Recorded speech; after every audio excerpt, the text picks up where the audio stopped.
A'udzu billahi minasyaitonir rajim. Bismillahirrahmanirrahim. Assalamualaikum warahmatullahi wabarakatuh. Apa khabar semua anak-anak murid Ustazah? Ustazah harap semua dalam keadaan yang baik dan sihat sejahtera. Ustazah pun sihat-sihat sahaja. Okey, insya-Allah pada hari ini jumpa lagi dengan Ustazah Liana. Ingat tak bila jumpa Ustazah Liana mestilah kita nak belajar pendidikan Islam. Pendidikan Islam. Okey, jadi insya-Allah hari ini kita akan belajar tentang tajuk adab terhadap harta benda awam, iaitu dalam bidang akhlak. Okey, jadi sebelum kita pergi kepada subtopik yang pertama, Ustazah nak bagi pantun, serangkap pantun kepada kamu semua. Pantunnya berbunyi seperti: harta awam milik bersama, guna cermat tidak membazir, hindari perbuatan vandalism, bertimbang rasa senyum terukir.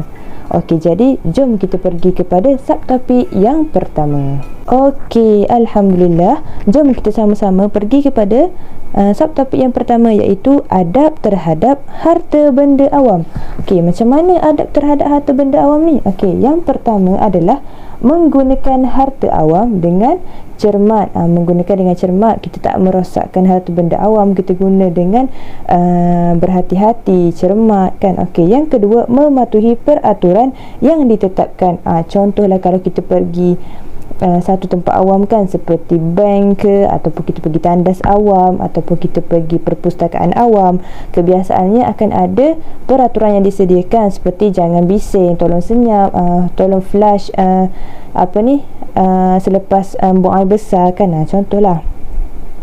Yang ketiga, bertimbang rasa terhadap pengguna lain. Contohlah kita sebagai pemandu basikal, pemandu kereta, penunggang motor, kita mestilah bertimbang rasa. Contohnya kalaulah orang tu sedang nak keluar parking ke, kita ni bertimbang rasa lah untuk berhentikan kereta, bagi ruang kepada orang lain, dan begitu jugalah sebaliknya. Okey, seterusnya, bertanggungjawab sekiranya berlaku kerosakan. Andai katalah kita pergi ke tandas ke kan, tiba-tiba bila kita guna tu pipe tu rosak, bila kita guna tu pipe tu jadi patah ke apa, tapi benda tu adalah disebabkan kita kan. Jadi kita mestilah bertanggungjawab untuk menggantikan, sebab disebabkan kita kan benda tu boleh rosak, jadi salah kita lah. Okey, seterusnya, tidak membazir. Ni khususnya bila kita pergi masjid, surau, janganlah membazir saja-saja nak biarkan air tu terbuka ke kan, lepas ambil wuduk tu terus je tutup air tu. Okey, baiklah. Alhamdulillah, tadi kita telah pun mendengar tentang adab terhadap harta benda awam kan. Okey, seterusnya kita nak tengok kepada dua perkara, iaitu yang pertama, cara macam mana kita nak tangani perbuatan merosakkan harta benda awam, dan yang kedua, kita nak lihat akibat tidak mengamalkan adab terhadap harta benda awam. Okey, kita pergi kepada yang pertama, iaitu cara menangani.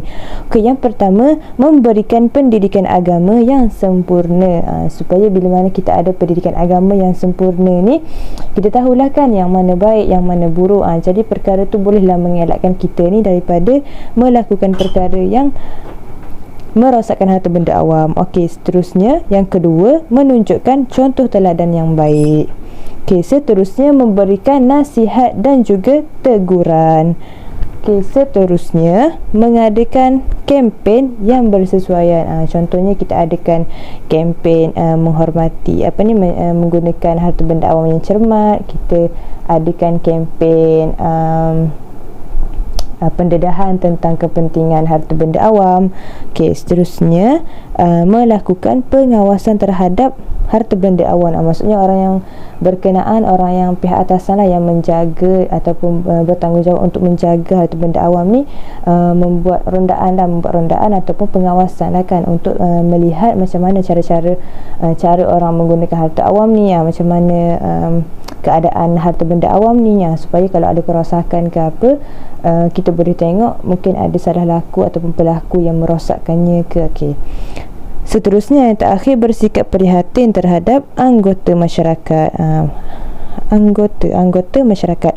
Okey, prihatin ni macam mana? Prihatin ni maksudnya ambil berat dah kan. Contohnya kalau kita nampak ada orang buat kerosakan ke, ada orang menggunakan dengan tidak cermat ke, jadi kita sebagai masyarakat ni perlulah memberi nasihat ataupun saling membantu sekiranya dia tak pandai guna ke.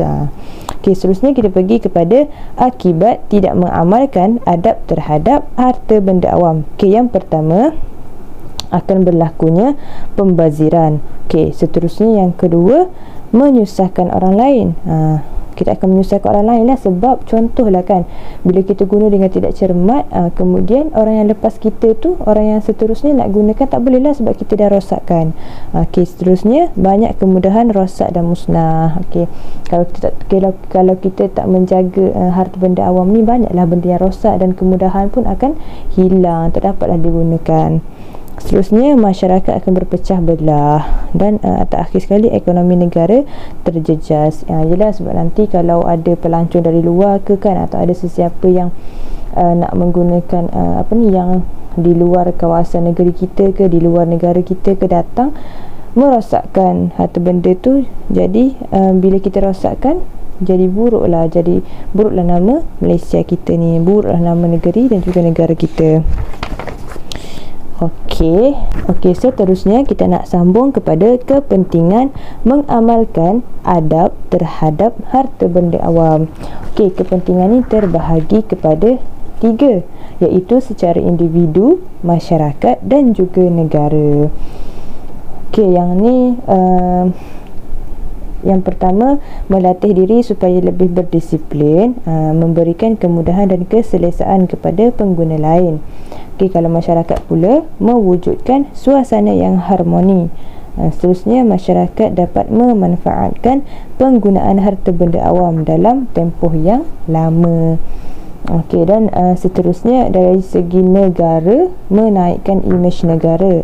Seterusnya, menjimatkan kos penyelenggaraan. Okey, maksudnya bila tak banyak benda awam yang rosak, jadi kuranglah kosnya kan. Okey, jadi rumusannya, kita perlulah sentiasa mengamalkan adab ketika menggunakan harta benda awam supaya dapat dimanfaatkan bersama.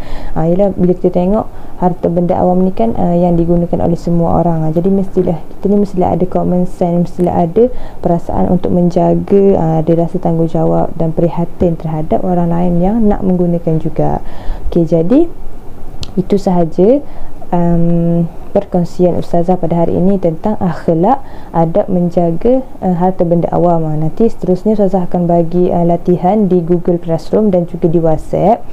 Jawab soalan yang Ustazah terangkan, boleh tengok buku teks, boleh juga tengok nota online ke dan sebagainya lah kan. Jadi insya-Allah itu sahaja daripada Ustazah. Wabillahi taufiq wal hidayah. Wassalamualaikum warahmatullahi wabarakatuh. Kita jumpa lagi untuk minggu yang akan datang. Bye.